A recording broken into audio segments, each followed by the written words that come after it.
on the post-game show immediately following, as the Cleveland Browns send out their fastest players to get down and try to recover the ball. The Houston Oilers send out their hands team. Everybody sure of hand, because that ball is going to come at them like a ground ball on a bad field.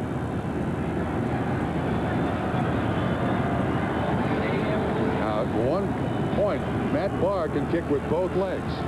So there's no guarantee that just because he's a right-footed kicker, he's going to kick it to the right side. The propitious thing to do would be to kick it at least with one leg, not both here.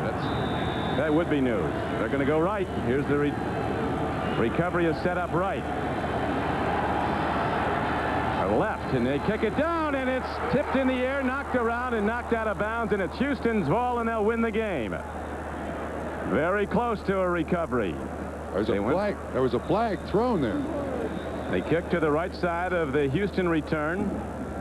And those fast Browns who were aligned on that side, sprinting down, almost got to the ball. Someone did tip it, but it goes out of bounds with the clock not starting. The ball must go 10 yards before it's touched. It goes over Seal. At 110. He knocked it out of bounds. Knocked out of bounds. I don't know what the flag is for. Number 31, receiving team, 10-yard penalty, free kick. Wait a minute. Cleveland gets another onside try. Yeah, but they got the penalty. Illegally batting the ball against Donaldson.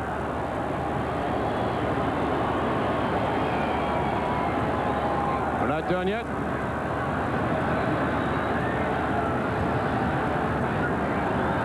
And if Cleveland gets it, they got time to throw the ball about 3 times to get down in range.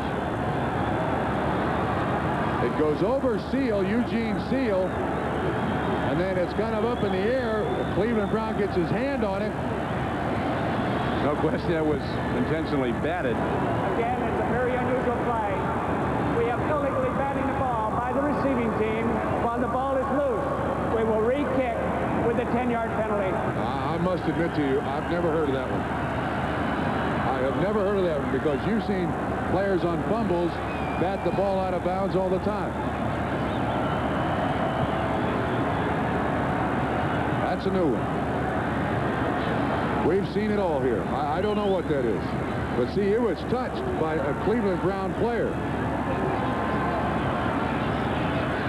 Coach Glanville is cautioned to keep it down unless more yards be tacked down. Now the Browns will try the onside kick from their 45-yard line.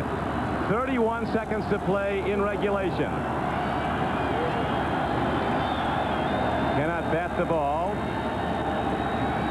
31 seconds to go, and the Browns try again. They'll boot to the right side of the return. Here's another hard drive down.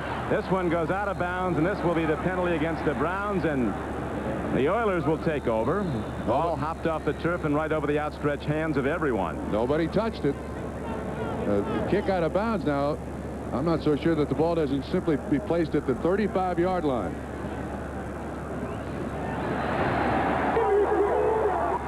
What are they saying now?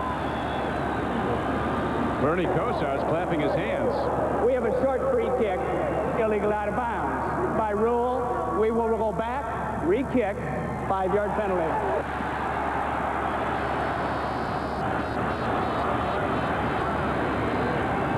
Hey, the Browns will take that penalty anytime. On a kickoff out of bounds, in a normal situation, when it goes out of bounds, the ball is placed at the 35. Re-kick, illegally out of bounds. We will re-kick with another 5-yard penalty. The ruling, it's a short free kick. It did not travel the needed 10 yards to be a legal free kick. So on a short free kick, the ball results in a 5-yard penalty against the kicking team, and they kick again. Yeah, but that went more than 10 yards. Well, he said no. So at any rate, the Browns are going to keep trying this till they get it right, if they ever do. Still 31 seconds on the clock. We could be here till Tuesday. I think we're going to find out pretty quick. I think they might go the other way. Well, they got Gibbons over there. Well, the ball has to go 10 yards. Another try. It's up in the air. It's free ball. That's touched illegally by Cleveland. Cleveland I'd wait on that. I'd wait for the officials to tell us. Cleveland touched that ball before it went 10 yards. Cleveland might have the ball, though, Trump.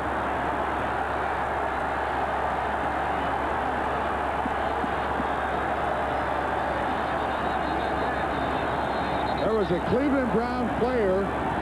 A Cleveland Brown, I think, has it. Yeah, but a Cleveland Brown player touched it before it went 10 yards. That's an illegal touch by the kicking team. But I don't see a flag. I do see a flag now. There is a flag. So I think the sensible thing to do would be to have another free kick, or another onside kick. There's Jerry Seaman with his crew once again. Let's go for bonus. Go for the record.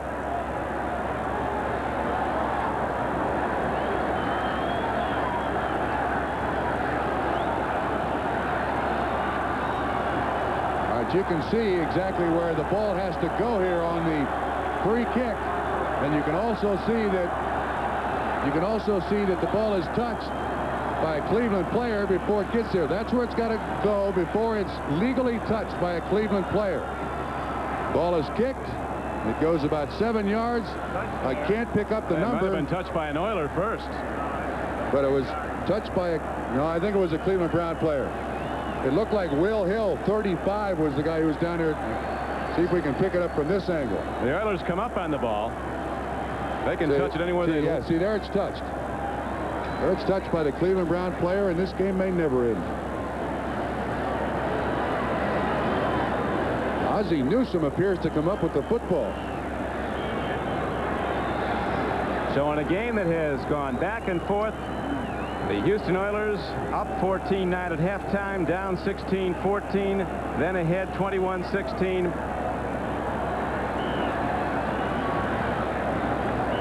They're going to have to kick it again. Again, an extremely unusual situation. They're going to have to kick it We have again. the kicking team illegally touching the ball prior to it going 10 yards. Since we have that, following an illegal short free kick out of bounds, by rule, the ball will go to the receiving team at the spot where it was touched. First down. Coach Glanville has about had it. He's be happy to get out of here with his Long Riders coat, his players, and a one-point win. We are definitely on the last page of the rule book. I think we are. And these last two kicks. And the Browns are in the last moment of their season as the Houston Oilers jump in jubilation. They have rallied to win.